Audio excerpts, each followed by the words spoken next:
Hello everyone, welcome to B mathematic. आज हम continue करेंगे हमारा एक्सरसाइज 5.2 का फिफ्थ क्वेश्चन से। इससे पहले की वीडियोस के लिए आप आई बटन पे क्लिक करके चेक कर सकते हैं या फिर डिस्क्रिप्शन में लिंक होगा, वहां से भी चेक कर सकते हैं। एक और चीज मैं आपको बता दूं, अब से हमारी वीडियोस थर्सडे एंड सैटरडे को आया करेगी in the Noon 12 o'clock। Okay, video को एडिट करके उसको रिकॉर्ड करने में थोड़ा टाइम लग जाता है, तो इस चक्कर में मैंने सोचा अब थर्सडे और सैटरडे को मैं वीडियोस अपलोड किया करूंगा। चलिए देख लेते हैं आज का क्वेश्चन। फिफ्थ क्वेश्चन है हमारा, find the number of terms in each of the following AP. देखिएगा, दो चीज नोटिस करना है इसमें। क्या आपको क्या निकालना है? नंबर ऑफ टर्म्स, यानी कि यहां से लेके यहां तक कितने टर्म्स है, राइट। और दूसरा चीज है, आपको ये जो सीक्वेंस है वो एपी है। ये बहुत बड़ी बात है। क्या इन्होंने कहा है कि ये एपी है, तो आपको एक काम कम करना पड़ेगा कि आपको चेक नहीं करना पड़ेगा कि ये एपी है। ओके, इस टाइप के क्वेश्चन हमारे लिए नए नहीं है, क्यों हमने पहले किए हैं, है ना। तो एक और बार हम इसको करके देख लेते हैं, एक एग्जांपल से समझ के देख लेते हैं। फॉर एग्जांपल 2, 4, 6, 8, 10 मेरा फेवरेट एग्जांपल। ओके, सबसे सिंपल एपी अगर हम बनाए तो ये है। ओके, यहां पे गैप कितने का है? +2 का है, राइट। अगर मैं 2 ऐड कर दूं प्रीसीडिंग नंबर में तो नेक्स्ट नंबर मिल जाएगा। तो ये एक एपी है। इसमें कितने टर्म्स है अगर मैं आपसे पूछूं तो आप गिन सकते हैं 1, 2, 3, 4 एंड 5, यानी कि टोटल कितने नंबर है? 5 है। अगर मैं आपसे कहूं ये है A1, A2, A3, A4 और ये 5, यानी कि जो लास्ट टर्म है उसके जो कार्डिनल नंबर कहते हैं हम इसको, या इसका पोजीशनिंग जो कहते हैं, वो बताता है कि इस टोटल एपी में कितना नंबर्स है, राइट। अगर मैं आपसे कोई कहेगा ना कि ये A5 10 है, अगर आपसे कहेंगे कि A5 10 है, यानी कि फिफ्थ टर्म जो है 10 है और 10 इसका लास्ट टर्म है, तो यानी कि यहां से लेके यहां तक क्या हो गया? 5 नंबर्स हो गए, राइट। इसी तरीके से हम क्या करेंगे, इस एपी में इस 205 का पोजीशनिंग ढूंढने की कोशिश करेंगे, राइट। और अगर हमें वो पता कर लेंगे उस एन की वैल्यू, तो हम ये बता सकते हैं यहां से लेके यहां तक कितने नंबर्स हैं।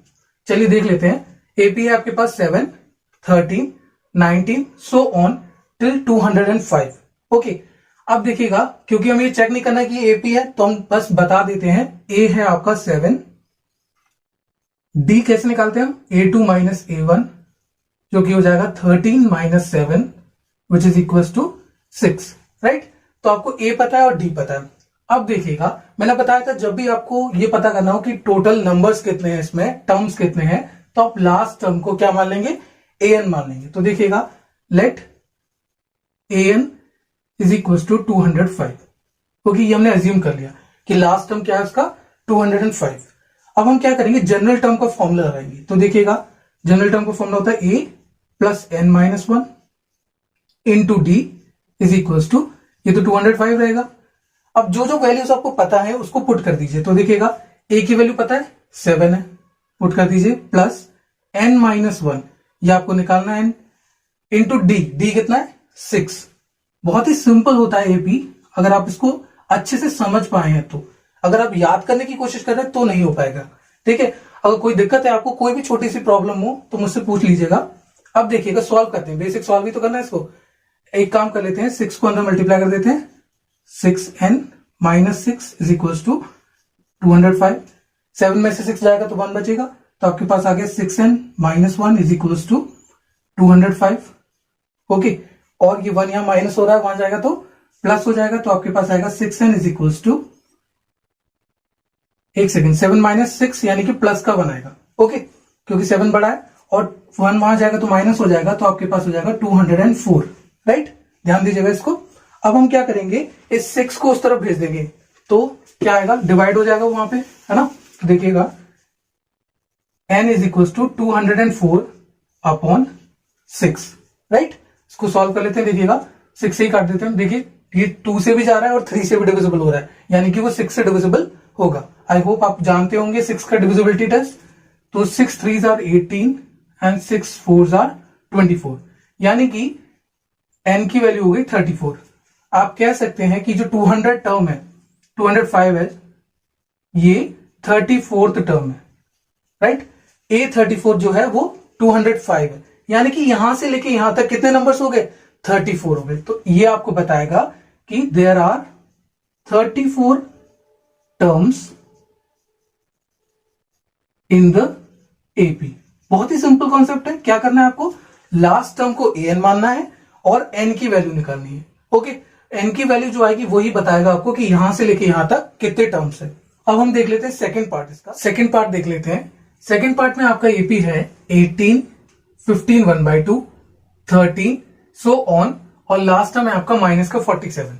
अब देखिए एक काम तो आपको आसान हो गया क्योंकि ये एपी है, आपको मेंशन्ड है, तो आपको चेक करने की जरूरत तो है नहीं। तो हम क्या करेंगे, डायरेक्टली फर्स्ट टर्म निकालेंगे जो कि है 18, कॉमन डिफरेंस निकाल लेते हैं। वो कैसे निकलता है, a2 minus a1, right. a2 है आपका 15 1/2, तो इसको सिंप्लीफाई कर लीजिए।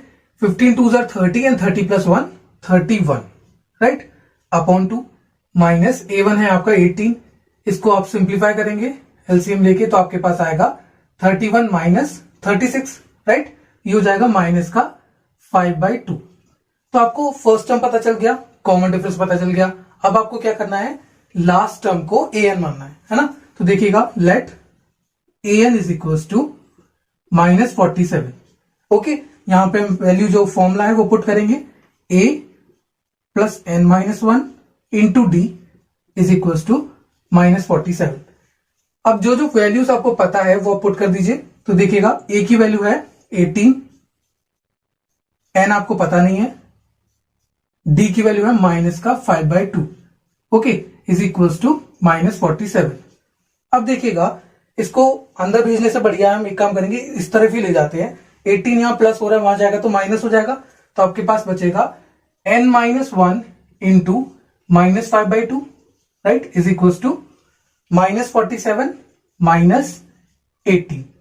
ओके, सॉल्व कर लेते हैं इसको, n minus 1 into minus 5/2 is equals to minus का, ये कितना हो जाएगा, 8 7 15, 1 कैरी 5 6 65, राइट, माइनस का 65।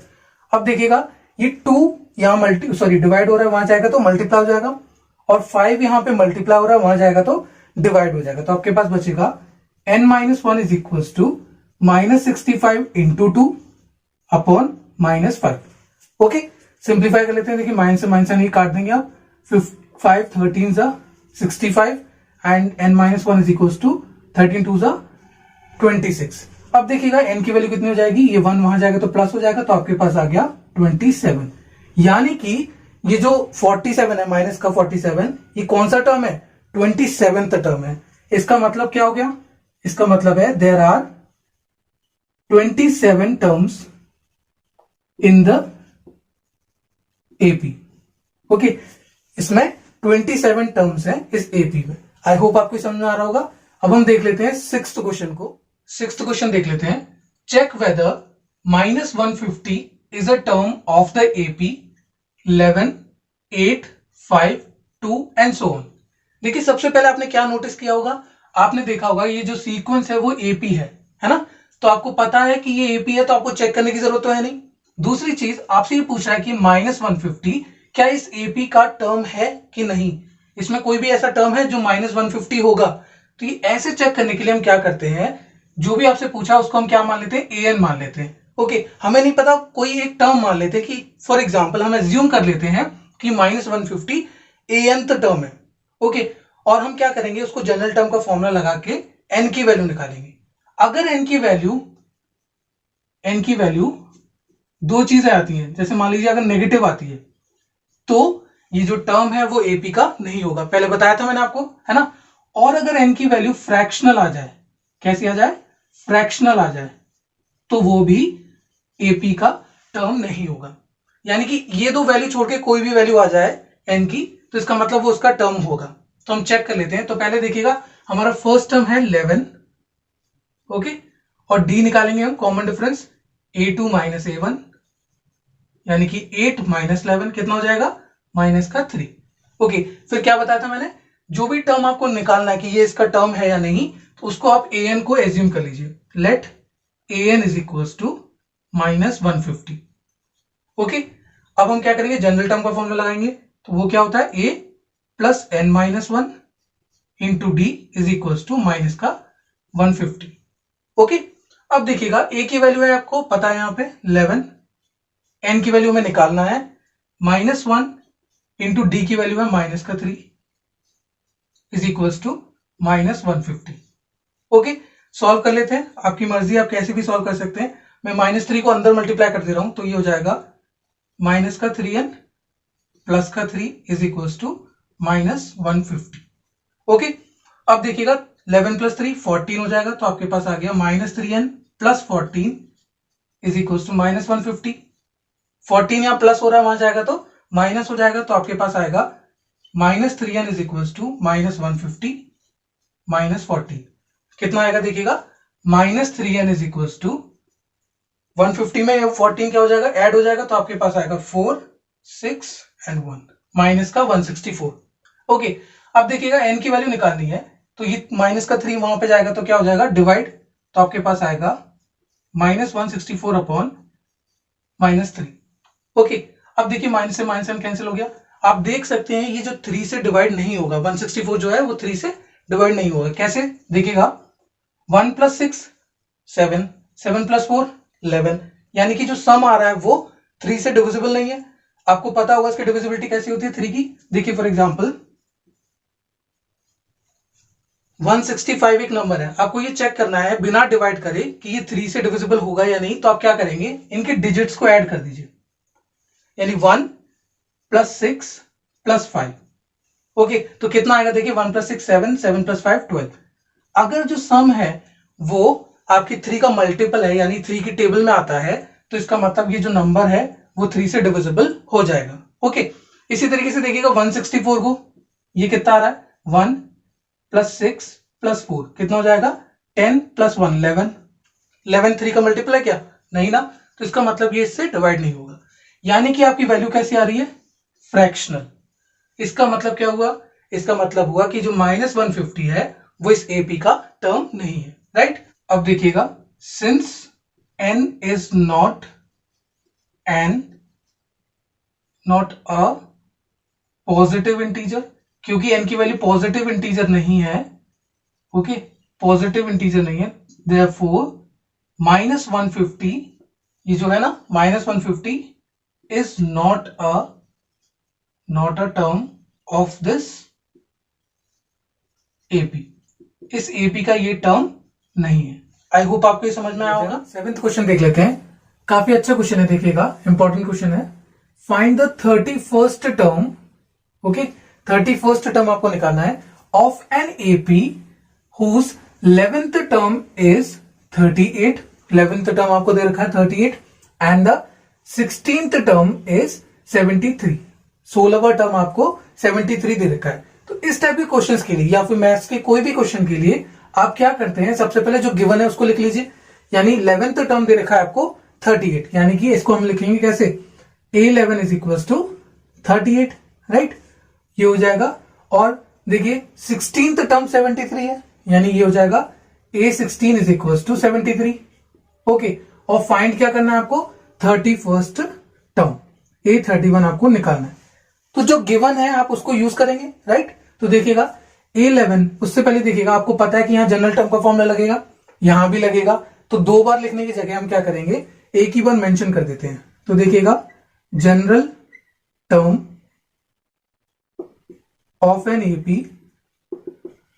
an is equal to a + n-1 into D, यहां पे हम पुट कर देते हैं। हम देखिएगा आपको पता है कि A11 आपको 38 दे रखा है, यहां पे हम पुट करेंगे इस फॉर्मूले को, ये हो जाएगा a + n-1 है, यानी कि 11-1 into D is equal to 38, कितना हो जाएगा, a + 10d is equal to 38। तो यहां पे आपको a भी नहीं पता है और d भी नहीं पता, तो ये आपका फर्स्ट इक्वेशन हो गया। ओके, अब हम क्या करेंगे, इसको सॉल्व करेंगे। इसी तरीके से एक और इक्वेशन मिलेगी आपको, A16 इज इक्वल टू 73, ये हो जाएगा a + 16-1 into D is equal to 73, 16 - 1 यानी कि 15, तो आपके पास इक्वेशन आ जाएगी a + 15d is equal to 73। Okay, ये हो गई आपकी सेकंड इक्वेशन। अब देखिए आप कोई भी मेथड लगा के इन दोनों इक्वेशन को सॉल्व कर सकते हैं, तो सबसे इजी इस वाले क्वेश्चन में लगता है वो होता है सब्स्टिट्यूशन मेथड। ओके, तो हम क्या कर लेते हैं, फ्रॉम फर्स्ट इक्वेशन फर्स्ट में से a की वैल्यू निकाल लेते हैं। आप कोई भी मेथड से कर सकते हैं, जरूरी नहीं कि जो मैं कर रहा हूं वही करें आप। तो देखिए 38 माइनस, देखिए 10d वहां जाएगा तो माइनस हो जाएगा, तो a की वैल्यू हो जाएगी 38 माइनस 10d। ओके, अब हम क्या करेंगे, इसको थर्ड इक्वेशन मान लेते हैं और इस इक्वेशन को हम इसमें पुट कर देंगे। तो आपके पास आएगा using equation 3 in equation 2। Okay, value put कर देते हैं। a प्लस 15d है तो a की जगह हम लिखेंगे 38 minus 10d plus 15d is equal to 73। Okay, ये 15d यहां था और 73 भी यहां पे पहले से था। सॉल्व कर लेते हैं। 38 यहां प्लस हो रहा है, वहां जाएगा तो माइनस हो जाएगा, और यहां पे देखिए प्लस माइनस माइनस, तो ये हो जाएगा प्लस का 5d इज इक्वल टू, ये वहां जाएगा तो माइनस हो जाएगा 73 माइनस 38। ओके, तो ये हो जाएगा 5d इज इक्वल टू, ये हो जाएगा आपका 5 एंड ये हो जाएगा 3, 35। ओके, तो ये हो जाएगा 5 यहां पे मल्टीप्लाई हो रहा है, वहां जाएगा तो डिवाइड, तो 35 को हम 5 से डिवाइड करेंगे, कितना आएगा 7, 5 7 सर 35, राइट। अब हम d की वैल्यू को हम इसमें पुट कर देंगे थर्ड इक्वेशन में, ताकि हम a की वैल्यू निकाल सके। तो put the value of d in equation third, तो आपके पास आएगा a is equal to 38 minus 7 into 7। Okay sorry 10 into 7, क्योंकि 10d है। ओके, तो 10 इंटू 7 ये हो जाएगा 38 माइनस 10 7 सा 70, कितना हो जाएगा आपके पास 10 माइनस 8 2 6 3। ओके 32, जो कि होगा नेगेटिव का, क्योंकि 70 बड़ा है। तो आपके पास फर्स्ट टर्म कितना आ गया माइनस का 32। अब आपको a पता है माइनस 32, d पता है 7, तो आप 31st टर्म आसानी से निकाल सकते हैं by using the general term formula, है ना। तो अब एक काम कर दो, मैं इसको रब कर देता हूं। अब देखिएगा a31 आपको निकालना है, a31 है ना, ये हो जाएगा a प्लस 31 माइनस 1 है ना इंटू डी, ये आपका फॉर्मूला बनेगा। अब वैल्यू पुट कर देते हैं, a की वैल्यू है माइनस 32 प्लस 31 माइनस 1 यानी कि 30 इंटू डी की वैल्यू है आपका 7, तो ये हो जाएगा आपके पास माइनस 32 प्लस 210 है ना, 3 7 21 एंड 210 हो जाएगा ये। इसको सॉल्व करेंगे तो कितना आएगा, प्लस माइनस माइनस हो जाएगा 8 एंड दिस हो जाएगा आपका 7 1। ओके सही है, प्लस का, ओके प्लस का 178, तो 210 में से हमने 32 को माइनस किया तो आपके पास आ गया 178, यानी 31st टर्म आपका क्या है 178। बहुत ही सिंपल है, क्या किया हमने, जो गिवन था a11 इज इक्वल टू 38 और a16 इज इक्वल टू 73, इन दोनों से क्या किया हमने, इक्वेशंस बनाई। कितनी इक्वेशंस, 2 इक्वेशंस। सॉल्व किया इसको हमने, सॉल्व करके हमें क्या मिला, a और d मिला। a और d मिल गया तो हम 31st टर्म को आसानी से निकाल सकते हैं।